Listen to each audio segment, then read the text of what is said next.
اللهم صل على سيدنا محمد وعلى آله وصحبه وسلم.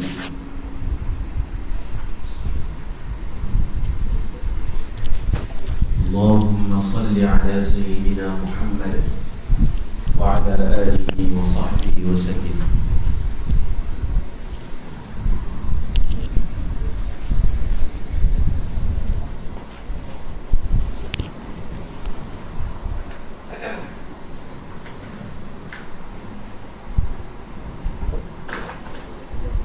Bismillahirrahmanirrahim.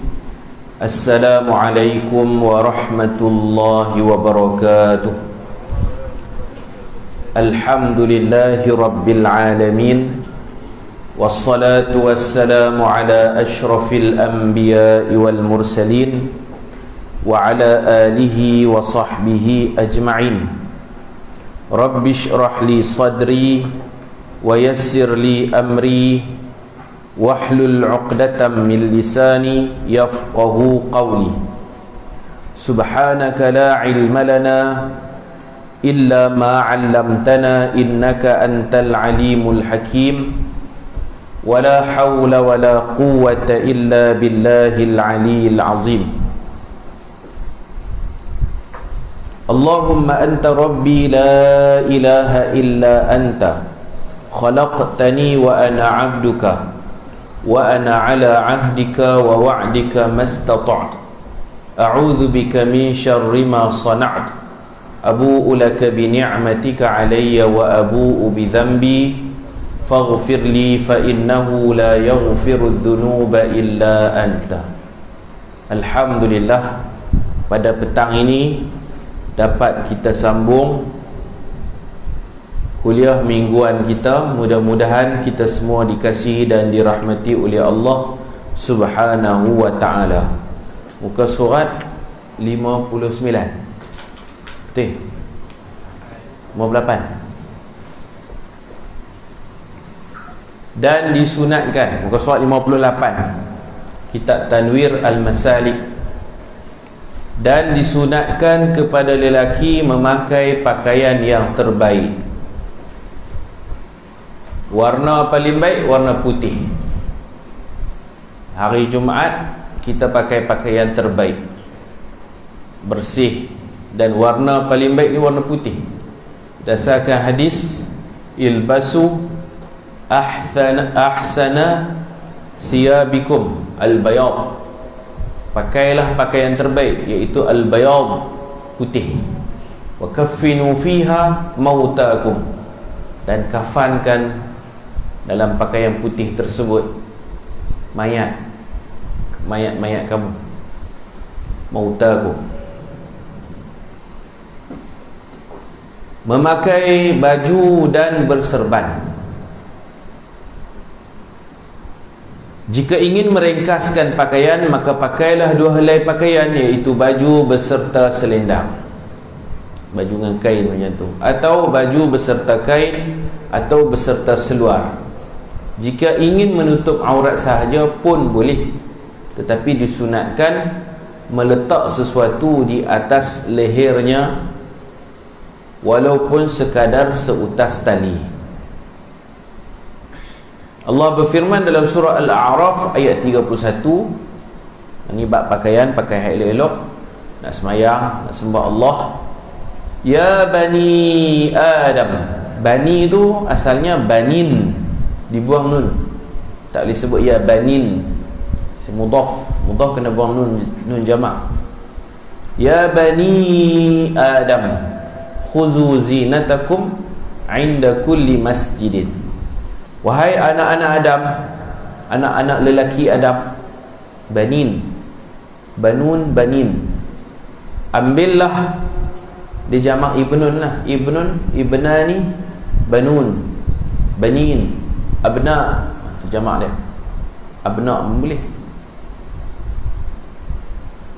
Wahai anak-anak lelaki Adam, anak-anak Nabi Adam, kita, ambillah perhiasan kamu setiap kali ingin solat di masjid. Pakai comel-comel, pakai cantik-cantik nak masuk masjid.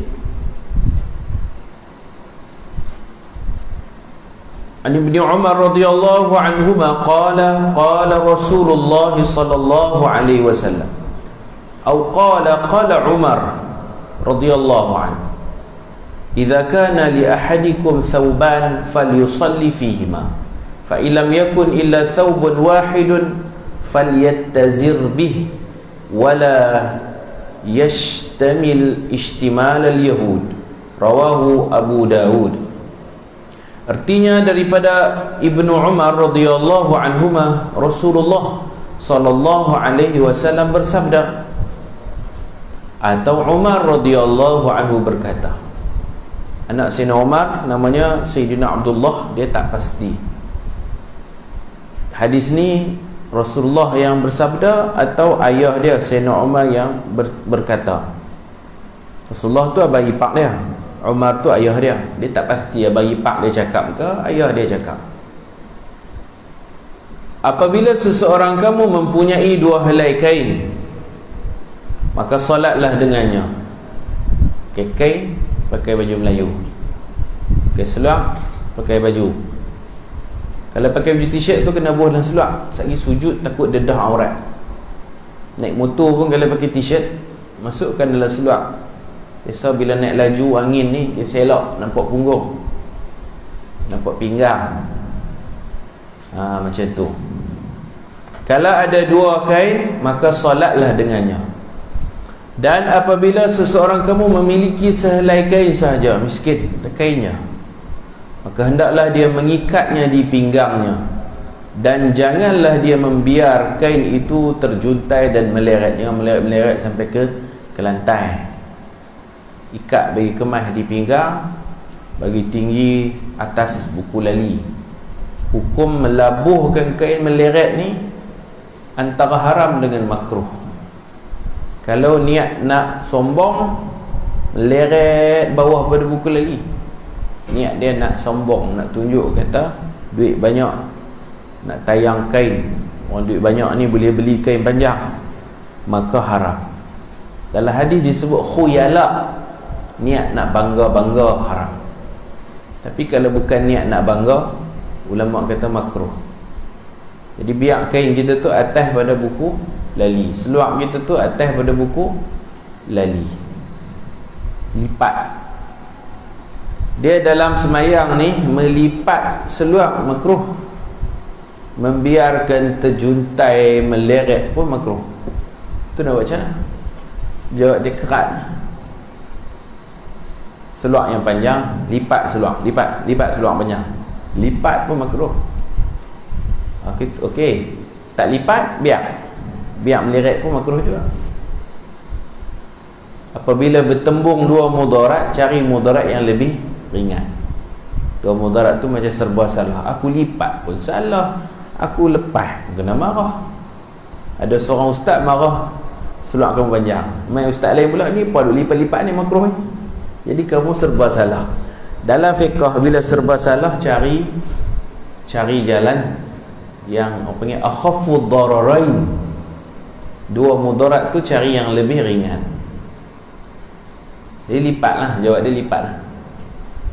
Sebab lipat makruh saja. Kalau labuh tu makruh dan ada ancaman. Ancaman dia Nabi kata la yanzurullah, Allah tak mau tengok, Allah tak mau pandang dengan pandangan rahmat. Man jarra thawbahu khuyala, orang yang melabuhkan pakaiannya kerana niat nak bangga. Jadi labuh makruh dan ada ancaman. Allah tak mau tengok, Allah tak mau kesian belah, Allah tak mau bagi nazrata rahmah, Allah tak mau pandang dengan pandangan rahmat. Dia berat lagi. Kalau hak lipat tu Nabi kata makruh je, tak ada apa-apa ancaman di situ. Maka dalam keadaan tu, sebelum kita nak pergi kerat dekat tukang jahit, kita lipatlah. Lipat tu ringan lagi pada lepas. Faham tak? Faham ke tak faham? Lipat pun salah, lepas pun salah. Lipatlah. Bila bertembung dua mudarat, ambil mudarat yang lebih ringan. Itu kaedah fiqh. Irtikabu akhafid dararain dipanggil.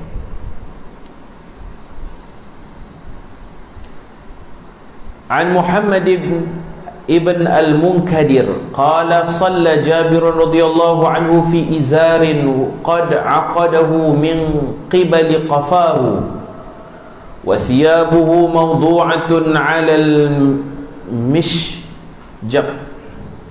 qala lahu qa'il tusalli fi izarin wahid faqala innama sana'tu dhalika liyarani ahmaqu mithluka wa ayyuna kana lahu thawban ala ahdi nabi sallallahu alaihi wasallam, rawahul Bukhari.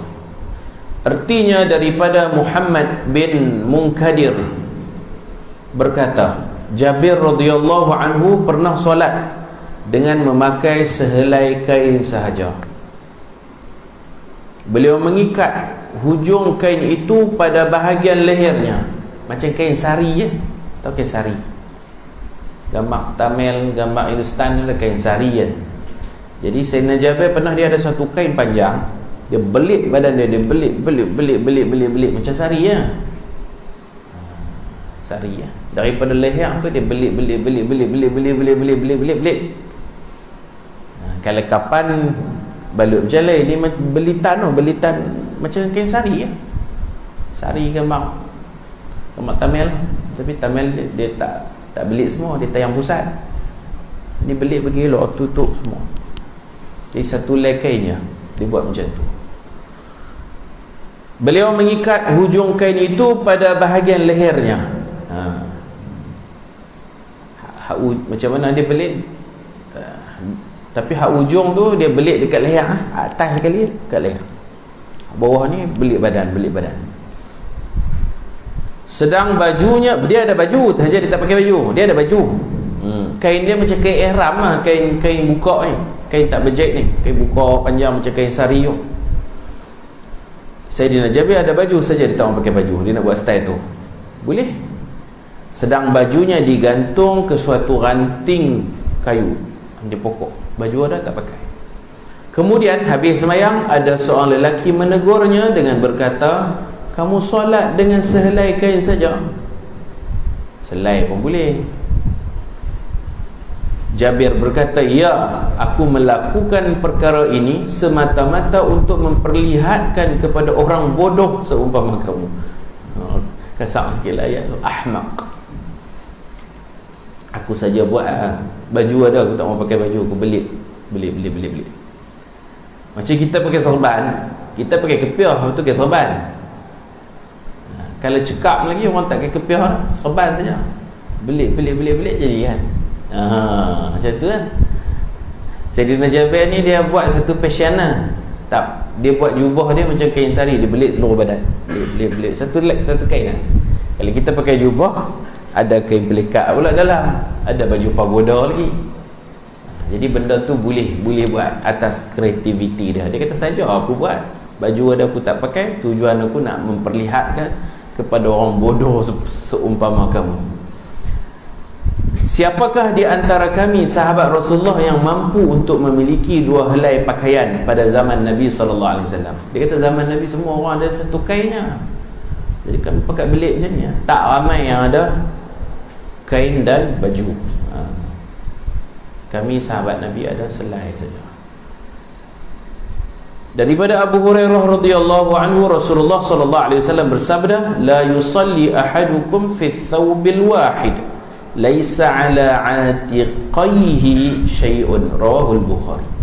Janganlah seseorang kamu salat dengan memakai sehelai kain sarung saja, tanpa meletakkan sesuatu apapun di atas dua bahunya. Kalau habis miskin pun pakai kain pelikat, letaklah apa-apa atas bawah. Letaklah kain tola ke atas bawah, ataupun tak tali ke. Macam tu lah. Kalau tak ada baju lah, hadis ni untuk orang yang tak ada baju, dia boleh pakai kain pelikat. Lepas tu untuk tutup badan ni, carilah tali apa-apa, atas bawah ni, buat syarat lah, kira dia tutup badan. Okey, kita tengok matan di atas. Fa in faqada thawban wa amkana sitra ba'dil 'aurah wajaba wa yastur sawatain hatman. Hatman mana wajiban. jika seseorang tidak ada pakaian yang dapat menutupi seluruh auratnya dan hanya mampu menutup sebahagian aurat sahaja, maka wajiblah menutup sebahagian auratnya dan dua kemaluannya. Dia wajib tutup, takat mana boleh tutup. Dia tak ada pakaian, dia ada selok pendek. Selok pendek pun pakailah untuk menutup kemaluan depan dan belakang. Sawatain tu makna kubul dan dubur. Kemaluan lah kita sebut. Sawatain ni kemaluan depan dengan kemaluan belakang. Arab panggil sawatain, dua benda buruk daripada su lah. Buruk lah, bukan elok pun. Hak depan pun tak elok, belakang pun tak elok kan. Sawatain. Hatman tu makna wajib. Jadi takat mana dia mampu tutup, dia tutup lah.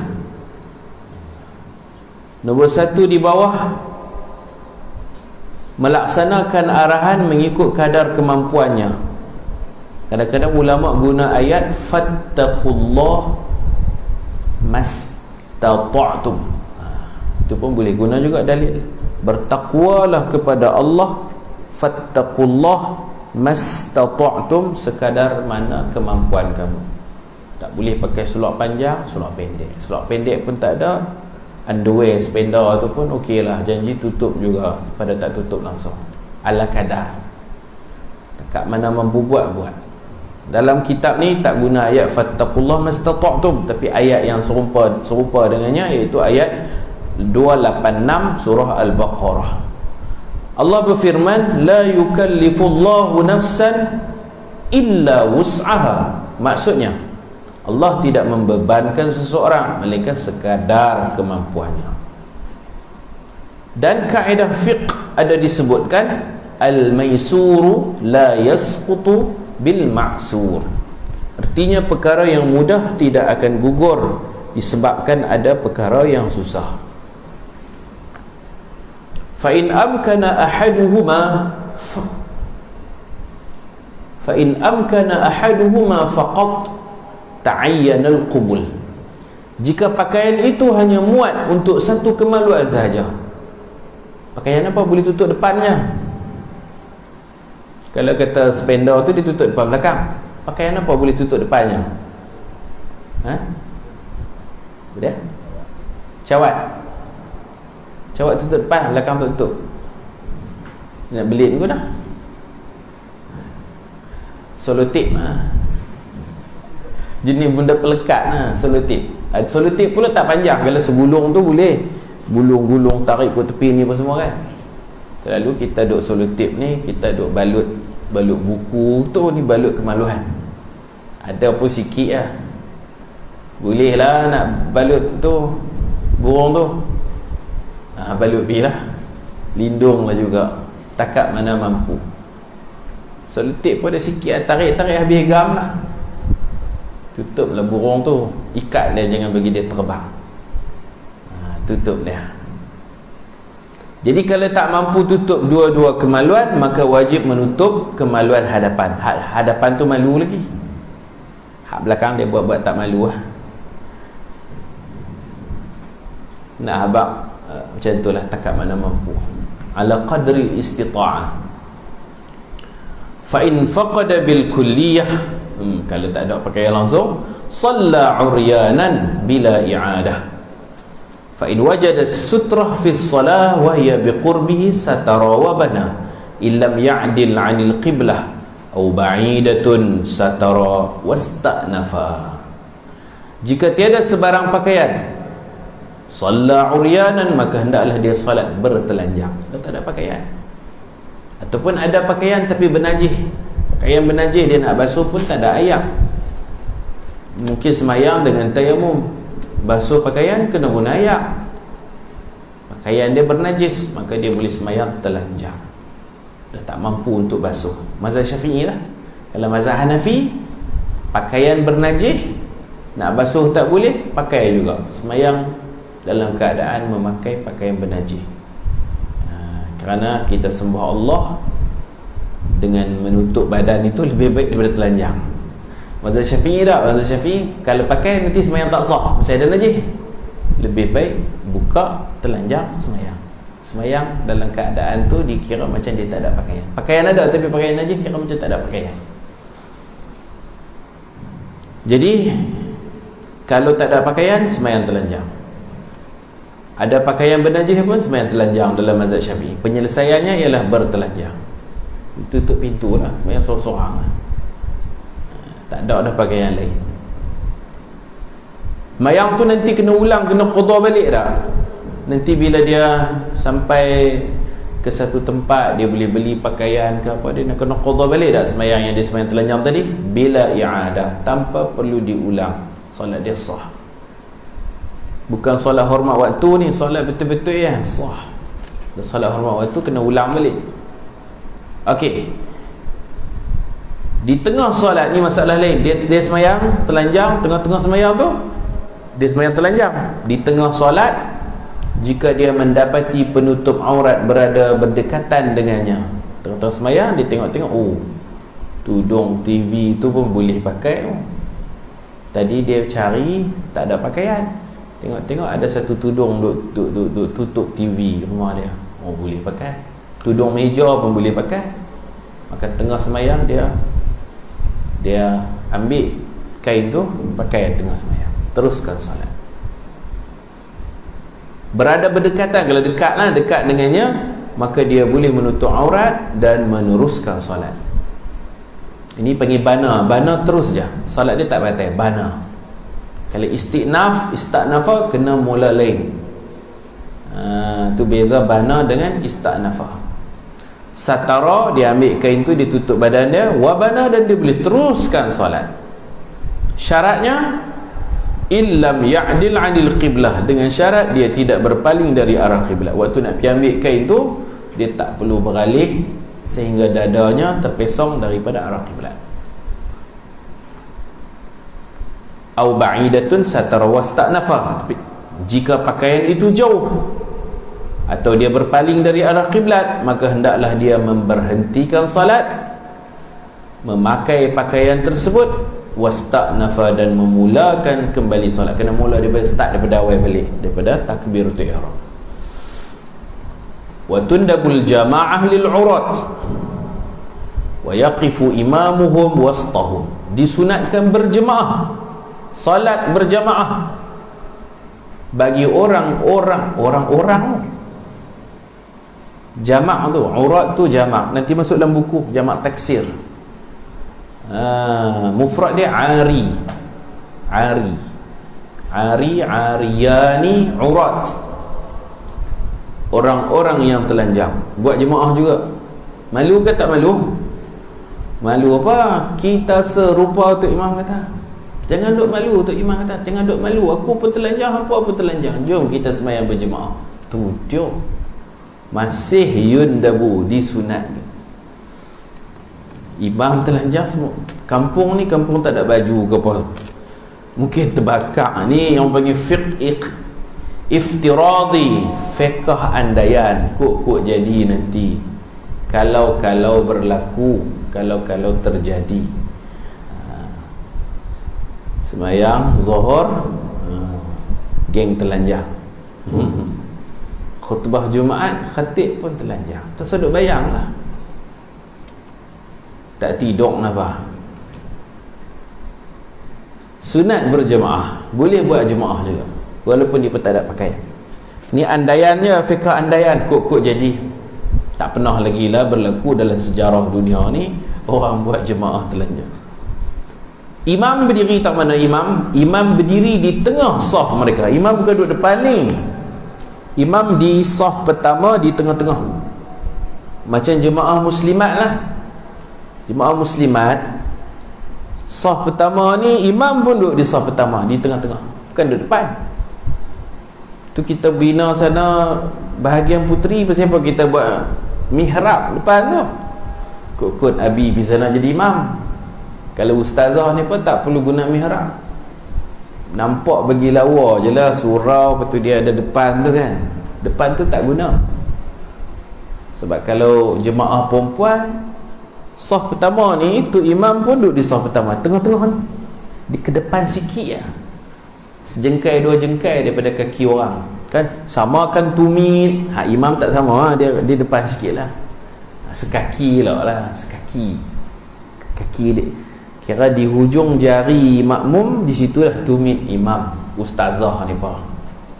Jadi kita buat surau sana, kenapa ada mihrab? Orang pun tak tanya, orang pun tak tahu kot, tak tanya. Kalau orang berilmu dia tanya. Ini kan bahagian perempuan, yang semayang perempuan, yang jadi imam perempuan, kenapa buat mihrab? Buatlah kok ustaz-ustaz ada program apa-apa, ustaz jadi imam, imam dia depan lah, hampak sejadah asing lah. Begitu, faham tak? Jadi jemaah perempuan kita pun tak tahulah, ustazah kan dia mengajak tajwid apa semua, lepas tu dia semayang, dia berdiri tak mana, berdiri di saf pertama, di tengah-tengah saf pertama, bukan mana hampak satu sejadah asing depan tu. Tu imam lelaki. Kalau tu imam perempuan, dia bersama-sama anak jemaahnya dalam saf pertama, dia berdiri tengah. Jadi semayang urat ni pun, semayang telanjang ni pun, kalau jadi imam, tak kira lah imam lelaki ke imam perempuan ke, dia di tengah, dia tak berdepan. Dia bukan depan saya kira rokok, takut orang belakang duk jentik punggung ni. Tu kita reka lah. Kalau depan lagi dia rokok, belakang pup, jentik tu pun telanjang juga. Jadi duduk sama-sama satu sah. Kalau boleh satu sah tu memanjang. Sah kedua tak perlu ada pun tak apa. Kalau ramai sangat buatlah sah kedua, sah ketiga. Tak terbayang kita macam mana lepas semayang. Tapi tak perlulah dia ke depan macam ni. Tak perlu. Baik, wa in u'ira thawban lazimahu al-qabul. Wajib menerima pakaian yang diberi pinjam kepadanya. Dia tak ada kain baju, orang bagi pinjam, ambil. Wajib. Fa illam yaqbal wa shalla uryanan lam tasihha salatuhu. Dan jika dia tidak menerima pinjaman, orang bagi pinjam orang akan minta balik kain tu, orang bagi pinjam sat, bagi pinjam pakai sat, dia wajib terima. Kalau dia tak terima pinjaman dan dia solat bertelanjang, mana dia ketegak lah. Kalau nak telanjang, orang nak bagi kain pun tak mau, maka solatnya tidak sah. Itu kalau pinjam. Kalau orang bagi terus, yang bagi hibah, orang bagi terus, ni kain kain pelikat gajah duduk ni, kami bagi terus lah, ambil terus.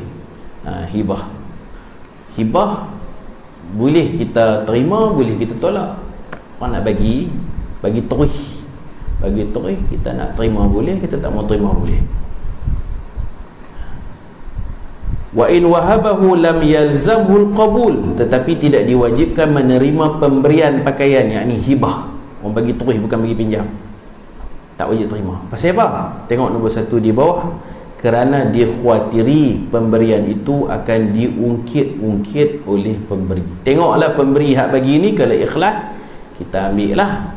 Kalau takut dia tak ikhlas, nanti dia ungkit balik pemberian dia, jatuh maruah kita tak terima. Apa-apa hibah orang nak bagi apa-apa pun, nak terima boleh, nak tolak boleh. Faham tak? Dalam bab hibah, orang nak bagi apa-apa, orang nak bagi motor ke, orang nak bagi apa kat kita, terpulang lah. Kalau kita nak terima, tak mau terima pun tak apa, tak wajib. Wa sabaqa fit tayammum masail fayaudu mithluha ha huna. Dan sebelum ini telah kita sebutkan beberapa masalah yang menyerupai tajuk ini di dalam bab tayamum. Baik, sekarang babu istiqbalil qiblah, bab menghadap qiblat. Wa huwa syartun li sihhatis salah illa fi shiddatil khauf wa naflis safar. Menghadap qiblat ia satu syarat untuk mengesahkan solat. Syarat sah sembahyang ada 5. Syarat sah sembahyang ada 5, salah satunya menghadap qiblat. Apa 5 tu? Mengetahui masuk waktu, kita dah pasti waktu masuk baru kita boleh solat. Yang kedua, kena berwuduk. Yang ketiga, menutup aurat, wudu, betul tutup aurat. Yang keempat, pastikan arah tu arah kiblat, kita menghadap arah kiblat, istiqbalul qiblah, menghadap arah kiblat. Yang kelima, suci ya, pastikan pakaian kita tak ada najis, badan kita tak ada najis, ruang solat kita tak ada najis, suci daripada najis. Itu 5 syarat sah. Kalau tak buat macam tu tak sah. Syarat ni dia persediaan sebelum solat. Tu syarat. Kalau rukun tu hak dalam solat tu, rukun tu mula dengan takbir, habis dengan salam, tu dipanggil rukun.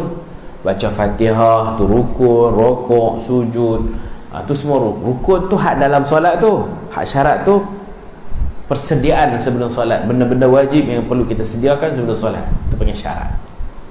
Abang-abang kelas tafaqquh 2 barunya mengaji tajuk tu kan, rukun, syarat, takrif dia apa semua kan. Jadi menghadap kiblat satu syarat.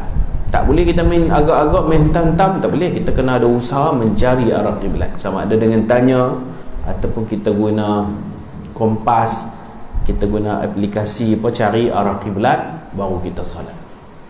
Bersedia dulu baru solat. Illa kecuali dalam dua keadaan.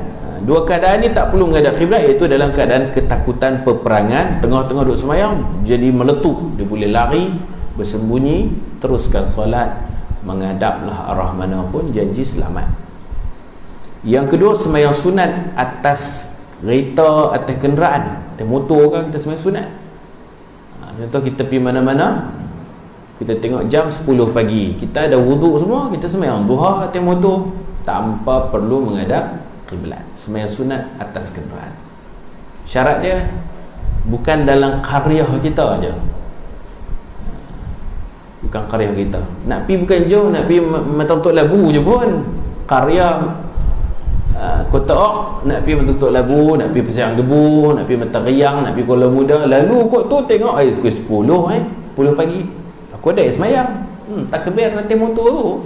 Menghadap arah perjalanan, bukan menghadap kiblat. Kiblat kita ialah, kalau nak pergi Kuala, kiblat kita Kuala lah. Kalau pergi Penaga, nak pergi beli ikan, mayang duha. Atas motor, atas kereta boleh.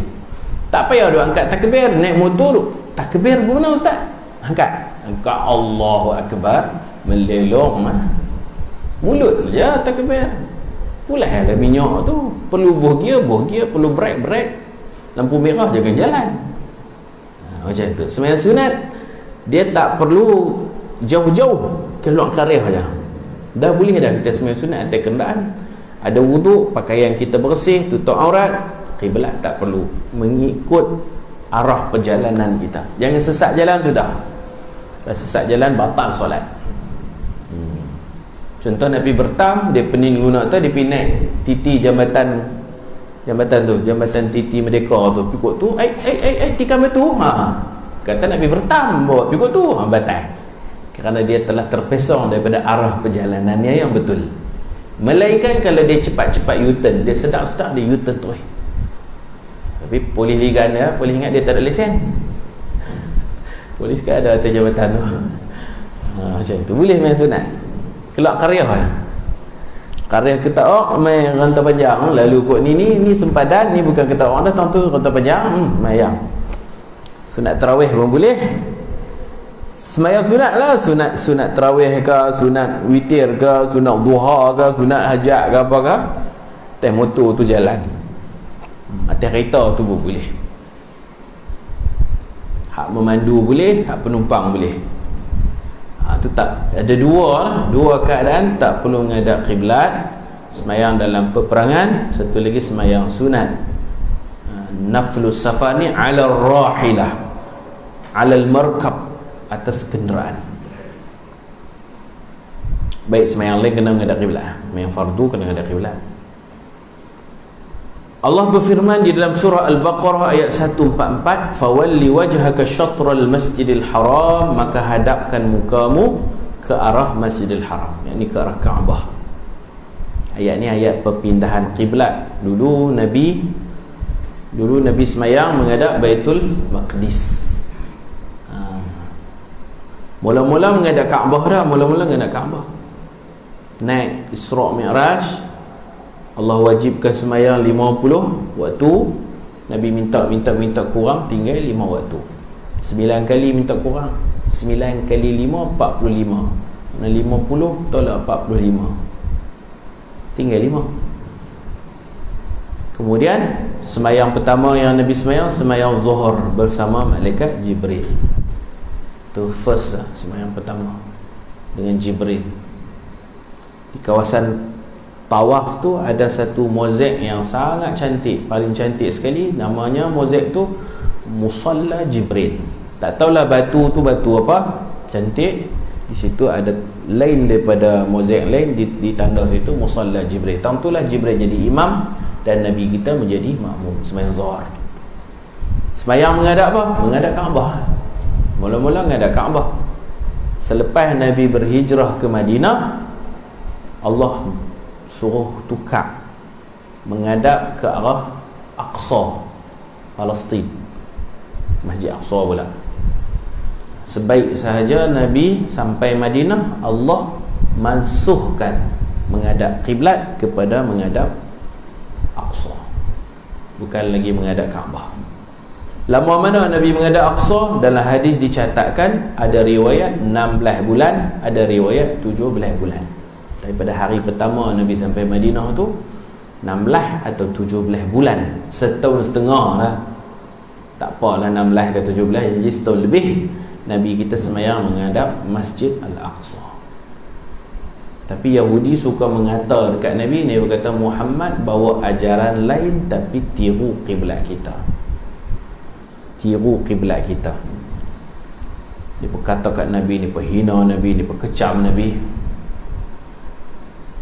Akhirnya Nabi kerap kali mendongak ke langit macam tu, suka tengok langit. Nabi tak buka mulut, tak minta ya Allah ubah kepada kiblat asal iaitu Kaabah. Nabi cuma tengok langit menanti wahyu turun. Teringin Nabi nak menghadap ke Kaabah. Tak larat dah orang duk kutuk, Yahudi duk mengata dekat Nabi.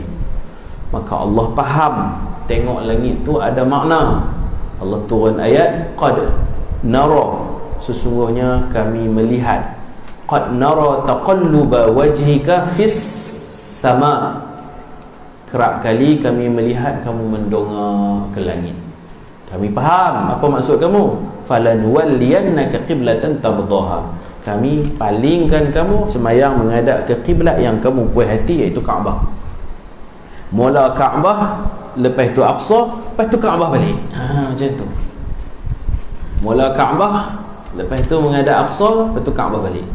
Sejarah dia begitu. Sampai sekarang lah kita sembahyang menghadap Kaabah.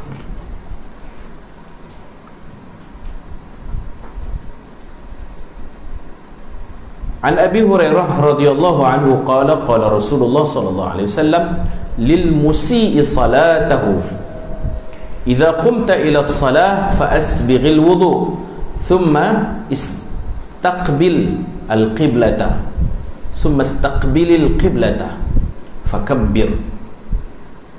Muttafaqun alaih. Istaqbil tu fi'il amar, thumma istaqbil dikasrahkan lam kerana iltiqa sakinain, alif sukun, lam sukun, lam mula tu sukun, 3 sukun, maka dikasrahkan. Wa hurrika bil kasri iltiqa'is sakinain thumma istaqbilil qiblata fakabbir. Muttafaqun alaih. Artinya daripada Abu Hurairah radhiyallahu anhu berkata, Rasulullah sallallahu alaihi wasallam bersabda kepada orang yang rosak solatnya. Siapa orang mana rosak solat ni? Orang mana?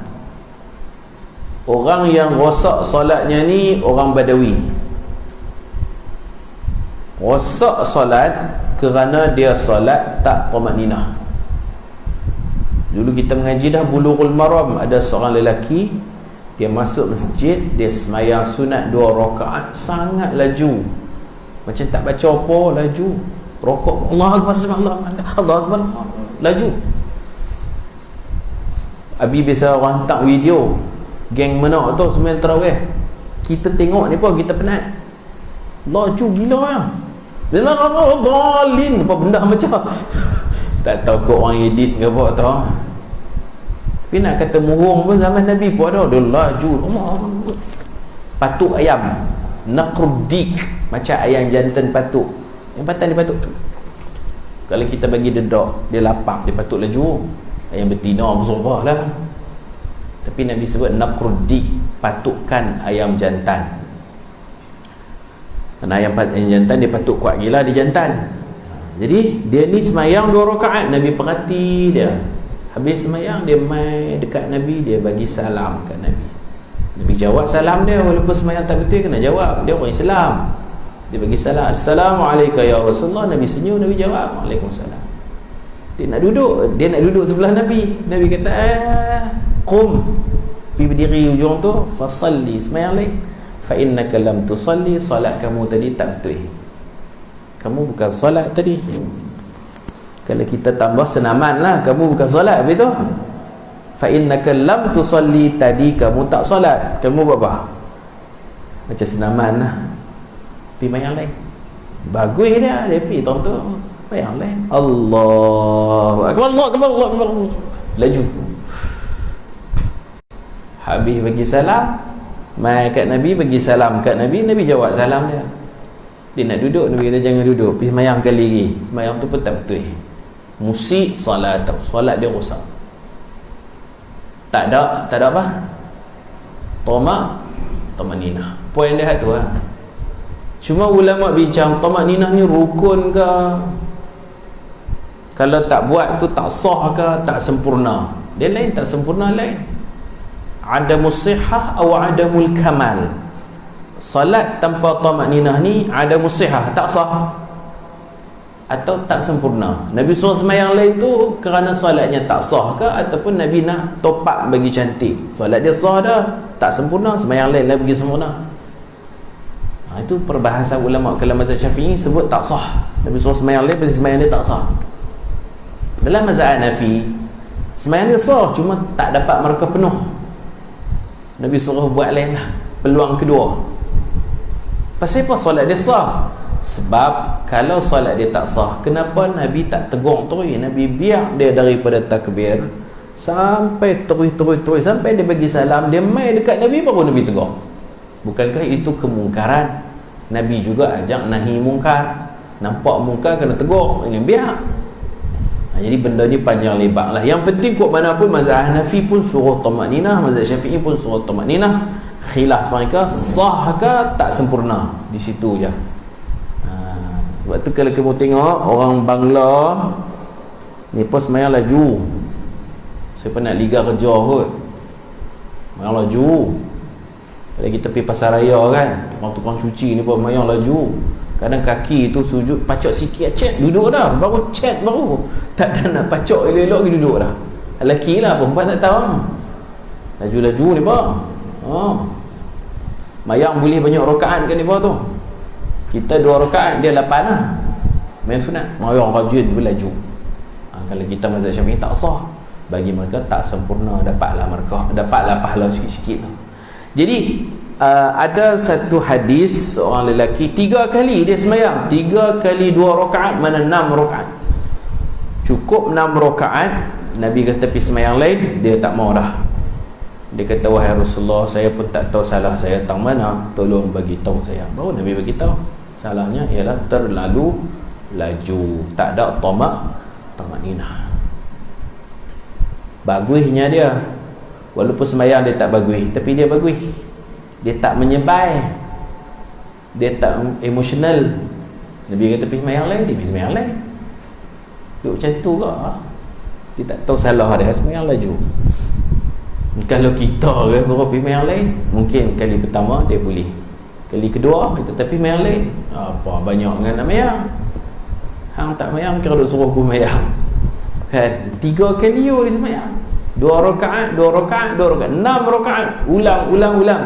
Akhirnya dia pun penat dah. Dia kata wahai Rasulullah, saya tak tahu salah saya tak mana, tolong ajar saya. Tu hadis dia, panjanglah dia tu, yang titik-titik. Yang penting dalam nasihat Nabi kata apa? Apabila kamu ingin mendirikan salat, maka sempurnakan wuduk. Mungkin dia wuduk pun tak elok, kerana wuduk dia kalut, sembahyang dia jadi kalut. Mungkin kerana wuduknya tak sempurna, salatnya tak sempurna. Sebab tu kata ulama, salat ni dia berasal daripada wuduk. Kalau kita ambil wuduk dengan penuh adab, gosok bagi elok, ratakan air, insya-Allah sembahyang kita pun jadi elok. Ambil wuduk kalut-kalut, sembahyang pun kalut. Kemudian menghadap kiblat lalu bertakbirlah. Okey, baik, kita tengok terus terjemahan dia. Artinya daripada Al-Bara' bin Azib radhiyallahu anhu berkata, Rasulullah sallallahu alaihi wasallam salat menghadap Baitul Maqdis. Ini sebutan yang betul itu Baitul Maqdis, bukan Baitul Muqaddis. Kalau nak sebut muqad, dia bunyi das, muqaddas. Muqaddis tak ada. Baitul rumah, muqaddas yang disucikan, ataupun Baitul Maqdis rumah suci. Baitul Muqaddis rumah yang menyucikan. Oh, tak kena rumah tu cucikan apa? Rumah yang disucikan. Baitul Muqaddas ataupun Baitul Maqdis. Kalau dalam surah Abaq selalu orang tulis Baitul Muqaddis. Salah wartawan tak mengaji ejah yang tepat. Baitul Muqaddas ataupun Baitul Maqdis. Macam muhrim lah. Muhrim tu orang dalam ihram tak boleh pakai pakaian berjahit, tak boleh pakai minyak wangi, itu muhrim dalam ihram. Tak boleh gugur rambut, muhrim. Tak boleh bersetubuh, muhrim. Tapi dalam penggunaan bahasa Melayu ni, orang faham muhrim ni pasangan yang berkhalwat kena tangkap kerana mereka berdua bukan muhrim. Mereka kena tangkap pasal mereka tak duduk dalam ihram. Dah, dia maksudnya mahram tu, mahram. Disebut muhrim, bahasa surah Abaq lah. Tapi lah orang pandai lah. Tidak boleh duduk berdua-duaan tanpa mahram. Bukan muhrim. Muhrim tu cerita haji umrah, tak ada kena-mengena dengan isu khalwat. Dan Rasulullah SAW suka bawa menghadap ke Kaabah. Tadi cerita dah. Kami suka dongok, tengok langit. Lalu Allah menurunkan ayat Al-Quran yang bermaksud sesungguhnya kami sentiasa melihat wajahmu mendongak ke langit. Titik-titik-titik itu makna Al-ayata. Al-ayata tu makna baca ayat bagi habis sendiri, baca sendiri. Kalau hadis yang titik-titik itu orang kata Al-haditha, makna iqra al-hadis bikamilihi, kamu baca sendiri hadis tu sampai habis, study sendiri. Ayat ni ada titik-titik Al-ayata. Maka Rasulullah SAW pun menghadap ke arah Kaabah. Okey, dua keadaan tak perlu menghadap kiblat. Pertama, ketika bersangatan takut, solat dalam suasana cemas. Cemas ni sebenarnya bukan peperangan saja, seperti di dalam peperangan dan sebagainya. Dan sebagainya ni dalam suasana kecemasan lah. Kecemasan. Dia duduk di tepi chalet contoh, air terjun. Dia sewa chalet, tidur situ, sembahyang isyak situ. Tengah dia sembahyang isyak, hujan lebat. Ayak ni orang panggil apa? Kalau lebat sangat panggil apa? Kepala ayak kan. Kalau ayak tu kadang dia simbah mai ke chalet. Bahaya. Kalau duduk tepi-tepi sungai, bahaya. Jadi dia nampak ayak pun laju. Kalau angin orang panggil putih beliung, ayak orang panggil kepala ayak. Tengah duduk semayang tu, tingkap ada dia lompat lari. Boleh lari. Lari tu kira sambil semayang tu. Lari menyelamatkan diri, tak menghadap kiblat pun tak apa. Jadi semayang dalam kecemasan. Kecemasan. Ataupun tengah dia semayang, dompet dia ada kat seluar dia ni. Tengah dia semayang, dia rokok, ada pencuri. Pencuri main cabut, ambil dompet dia, seketui tu. Pencuri lari ya. Dia pun kena lari juga. Ligan, kejar mengejar. Ligan pencuri sambil Sami Allah liman hamidah, ligan. Sujud pun isyarat tunduk sikit. Pencuri naik motor, dia naik kereta, dia ligan, kejar mengejar, semayang atas kereta tu dalam keadaan kecemasan. Yang lebih cemasnya pencuri tu ketak dia. Pencuri tu lagi cemas. Sampai dapat dekat dia, dia tabuh sikit, dia ikat pencuri tu, dia pun duduk tahiyat, bagi salam. Salat masih boleh diteruskan. Salat ligan pencuri boleh. Jangan biar, jangan kata sagia habis semayang pun ligan, hilang pencuri. Dia pandai. Kadang pencuri ni waktu sujud tu dia curi. Ada satu masjid di Sungai Petani tu, anda mengajar, lepas tu jadi imam. Waktu insya tu, bila sujud Allahu Akbar sujud, tiba-tiba bunyi orang menjerit. Lepas tu bunyi bang, pencuri langgar pintu sliding. Pintu sliding, dia lari, dia belah, langgar pintu sampai terkeluar, dia belah je. Dia curi beg. Dalam beg tu ada duit, ada barang kemas. Pencuri ni dia pandai bau. Dia bau tu dia tahu. beg kain telekung dia tak curi. Pencuri ni lelaki rupanya. CCTV dapat tengok je lah, tak tahu apa tindakan dia apa. Dia lelaki, dia pun pakai kain telekung juga, dia masuk saf perempuan, dia buat macam dia perempuan. Bila semayang, time sujud tu, kawan ni jenis sami Allahu liman hamidah, lambat sujud, dia sujud awal, dia gembus ya. Dia lari. Makcik tu jerit je lah, betul makcik tu lari semua, ligan semua. Tak payah jerit, buat senyap lah. Ligan sambil semayang boleh. Tak menghadap kiblat pun tak apa. Jangan duk lari undur mula, punya nak jaga kiblat, undur. Pusing pun tak apa. Membelakangi kiblat pun tak apa. Kalau lari duk jaga dada menghadap kiblat, memang tak dapat nak ligan dia. Baik. Jadi kecemasan, peperangan dan sebagainya. Seorang ibu semayang, anak dia duduk atas katil, tidur. Tengah mak semayang, anak jaga, anak pun nak terjun katil. Boleh pergi tangkap anak, selamatkan dia. Tak bawah atas lantai. Jangan duduk bawah khusyuk lebih-lebih. Bahaya tu. Anak dia duduk tepi tu, ada cerek ayak panas, anak dia duduk tarik wayar, sekali timpa dengan ayak panas tu habis lah. Boleh pergi tutup suis, tengah semayang pergi tutup suis, pergi angkat anak tak lain, ubah cerek, boleh. Itu kira dalam khauf, ketakutan. Dia semayang dalam keadaan dia rasa takut, seriau tu takut lah. Boleh bergerak banyak tu dimaafkan. Seperti mana dalam peperangan boleh bersilat, boleh tetak musuh, semayang sambil bunuh orang pun semayang, boleh. Begitulah dalam apa-apa keadaan kecemasan, ketakutan. Tak payah menghadap kiblat lah, dimaafkan. Tapi kalau dia menjerit, batal lah salat. Dia semayang, dia jerit, pencuri, batal lah, pasal dia bersuara. Ataupun dia tak bersuara, pencuri lari, dia selok kain sampai nampak lutut perempuan ni. Contohnya dia geram dia nak lari, dia selok kain, nampak betih, nampak lutut, dia lari tu makcik ni. Itu batal pasal dia dah aurat. Ataupun dia keluar masjid, dia ligat, dia terpijak tiap ayam, batal pasal terkena najis, dedah aurat, bersuara. Kalau tiga ni tak ada masalah. Naik motor, ligan, Rabbana lakal hamd, tu dia. Tapi payah kan, payah. Kalau perlu batalkan solat, batal lah. Payah nak jaga. Tak pergi dia lupa, aku tak mana ni, sujud, lepas tu buat apa pula. Dia tak boleh nak bagi tumpuan. Fiqah dia kata sah selagi tak bersuara, selagi tak terdedah aurat, selagi tak tersentuh najis, maka solat boleh diteruskan dalam keadaan kecemasan. Ada orang semayang di satu masjid tu runtuh, jatuh, kipas anginnya tu gedebum, dia tak melatah, dia lari keluar, dia semayang kat padang, selamat. Orang lain pekat dia jerit, semayang batal. Payah lah masalah ni, payah. Cuma kalau orang tanya kita bagi tahu macam tu lah. Tak perlu menghadap kiblat salat fi syiddatil khauf, dalam keadaan sangat takut. Takut tu bukan perang saja, apa-apa saja. Kita tengok hadis di bawah, nombor 1 daripada Abdullah bin Umar. Dia banyak meriwayatkan hadis.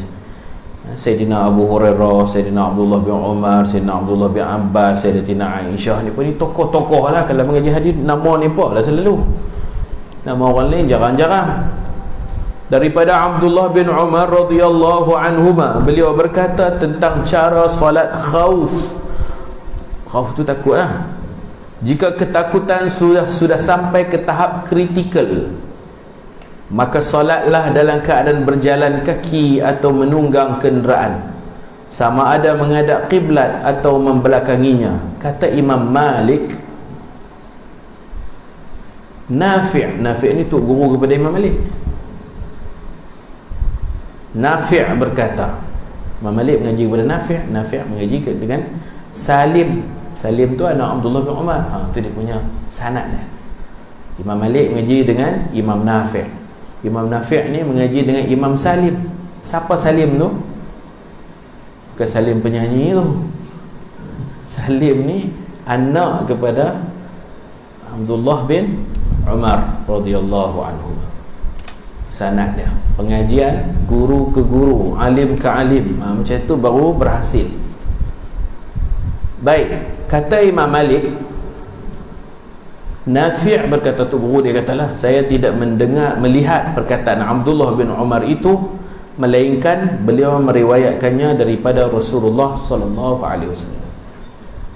Tengok atas balik. Kedua, semayang yang tak perlu menghadap kiblat ni semayang sunat dalam musafir. Tanda situ, musafir tidak disyaratkan dua marhalah. Musafir yang tidak disyaratkan dua marhalah. Dua marhalah tu untuk qasar jamak. Untuk semayang sunat atas kenderaan tanpa menghadap kiblat ni tidak disyaratkan dua marhalah. Memadai apa? Keluar dari qaryah kita sendiri sahaja. Keluar daripada qaryah kita sendiri saja.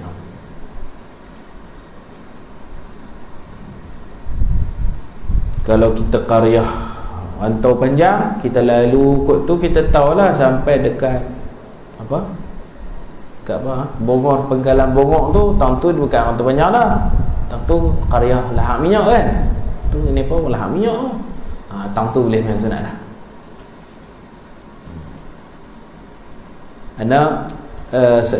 Anak kalau pagi kadang-kadang terlambat nak pergi kuliah subuh. Subuh terlambat. Bila sampai tahun tu orang dah azan subuh contohnya.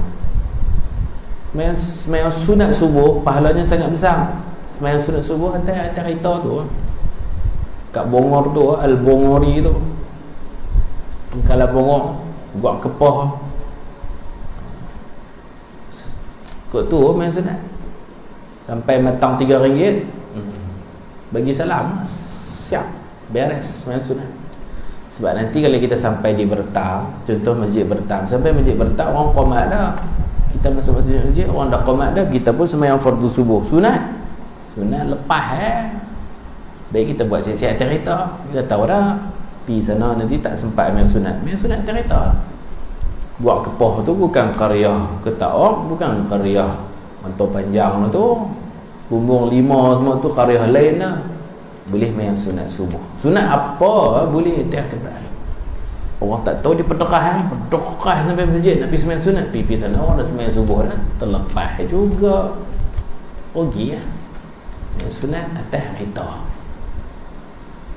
Pemandu boleh, penumpang lagi boleh. Penumpang dia boleh angkat takbir, penumpang duduk sebelah ni heran Allah. Jangan berdiri tak boleh. Bumbung dah. Tapi gagah nak makik berdiri pula. Diri tak payah berdiri, duduk lah. Main sunat memang boleh duduk. Tak payah buka bumbung lah. Kalau bumbung boleh buka pun tak payah buka bumbung. Mangkit pijak seat tu berdiri tak payah. Sambil duduk. Pemandu, penumpang boleh buat. Sunat duha boleh kalau kita ada wuduk. Syarat ada wuduk lah. Semayang sunat dalam musafir. Musafir ni bukan mana pergi Perak, pergi Kelantan, pergi Terengganu dah. Luar qaryah ya. Dalam kitab-kitab Jawi disebut kita musafir ke satu tempat yang sudah tidak kedengaran azan kampung kita. Tak dengar lah. Tak dengar cara dulu lah. Lah mungkin dengar, masih guna pembesar suara. Mana qaryah lain. Kemudian diajak di sini macam mana kita nak semayang atas kenderaan dalam musafir. Walil musafir at-tanaffulu rakiban wa masyian wa in qasura safaru. In tu in ghayah, in sekalipun, bukan in jika. In sekalipun pendek musafirnya. Orang musafir dibolehkan mengerjakan solat sunat sama ada musafir dengan berkenderaan atau berjalan kaki. Orang dulu-dulu jalan kaki. Orang dulu-dulu dia pergi kat Mata Menahari tu jalan kaki. Lepas tu ada sampan tu bayang Oppo Kupang tu tak ingat dah. Naik sampan jalan kaki. Ayah saya dari Mata Riang tu jalan kaki pergi Mata Menahari. Dia ceritalah naik sampan. Lepas naik sampan sampai sana Kota Kuala Muda jalan pula kaki. Pergi ada adik-beradik di Haji Kudung, nama tempat, jalan kaki. Jadi qaryah lain, negeri lain tu, negeri lain belah tu Kedah. Jadi sambil berjalan kaki tu pun boleh semayang. Jalan-jalan bila nak rokok berhenti. Macam gambar apa? Pendekar bujang lapuk ah, rokok. Waktu jalan-jalan lah, waktu rokok lah. Rokok kena buat dengan sempurna. Tak payah menghadap kiblat tapi kena tunduk betul lah rokok. Sami Allah menghadap jalan balik. Sujud kena bawah. Kalau nak praktik tu payah sikit lah. Sujud bawah tu mungkin kotor lah dari kita, debu, habu, apa, pasir apa semua kan. Macam tu. Kalau atas kenderaan, insya-Allah lebih selesa. Orang dulu ni jalan kaki, satu qaryah ke satu qaryah jalan kaki, boleh sembahyang sunat dengan berjalan kaki. Walaupun musafir dalam jarak yang dekat sahaja, dekat pun tak apa. An Jabirin, kita tengok terjemahan dia di belakang ni. Artinya daripada Jabir radhiyallahu anhu berkata, Rasulullah sallallahu alaihi wasallam salat di atas kenderaannya menghadap arah perjalanannya. Dalam satu riwayat menghadap arah timur. Timur tu bukan kiblat tu, kiblat belah barat. Apabila baginda ingin salat fardu, baginda turun dari kenderaan lalu menghadap kiblat. Salat fardu kena menghadap kiblat. Salat fardu atas kenderaan, kalau kita tak tahu arah kiblat, kita solat juga atas kenderaan, tapi dia punya status dia sembahyang hormat waktu, nanti kena qada balik. Macam itulah dalam mazhab Syafi'i. Sembahyang fardu atas kenderaan, kalau kita yakin kiblatnya tak apa, kalau kita tak tahu arah kiblat, kita kena sembahyang juga, nanti kita kena qada balik, solat hormat waktu. Dalam riwayat yang lain daripada Ibnu Umar radhiyallahu anhuma, Rasulullah salat di atas kenderaan itu di dalam musafir. Nabi masih pegang tali. Nabi naik kuda ni, naik kuda. Nabi masih pegang tali, goyang tangan, mana benda tu dimaafkan. Sembahyang biasa kita tak boleh gerak-gerak. Sembahyang atas kuda boleh goyang-goyang. Sahabat Nabi, dia pergi dekat Nabi, dia tak tahu, dia bagi salam, Assalamualaikum ya Rasulullah. Dia naik kuda pergi duduk sebelah Nabi kan, tak potong lah hormat, pergi dekat bagi salam, Assalamualaikum Rasulullah. Rasulullah tak buat, tak peduli. Tak peduli, Rasulullah sedang khusyuk solat. Solat tak boleh jawab salam. Jawab salam batal. Maka sahabat ni pun kecil hati. Dia tahu apa pasal Nabi tak jawab. Selalunya Nabi kalau tak jawab ni, orang hak bagi salam tu munafiknya. Munafikkah aku? Macam tu lah. Try sekali lagi. Assalamualaikum ya Rasulullah. So tak. Mulut Nabi berkumit-kumit pun tak.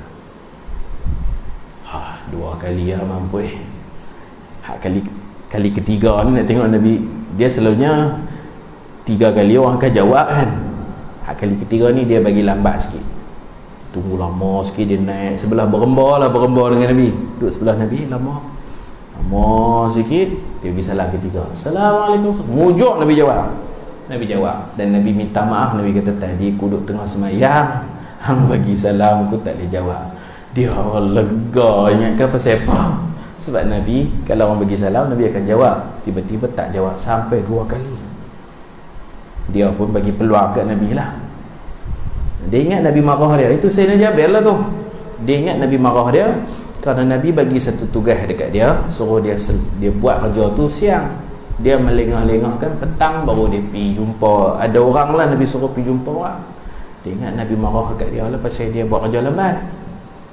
Rupanya Nabi tak kisah pun bab tu. Nabi kata, aku semayang, hang bagi salam tadi, aku duduk tengah semayang. La ilaha illallah. Nampak macam tak semayang pun. Memang atas kenderaan nampak. Kalau kita bawa kereta, orang ingat kita tak semayang, macam kita duduk kono, mulut berkumit-kumit, orang ingat kita qasidah ya hana-hana ke apa kah? Mana orang nak tahu? Nampak macam tak semayang, tapi sebenarnya semayang. Orang tengok kita, ustaz ni apa, mulut kumit-kumit, dia duduk nyanyi lagu apa, dia buka Hot FM pun. Orang tak tahu.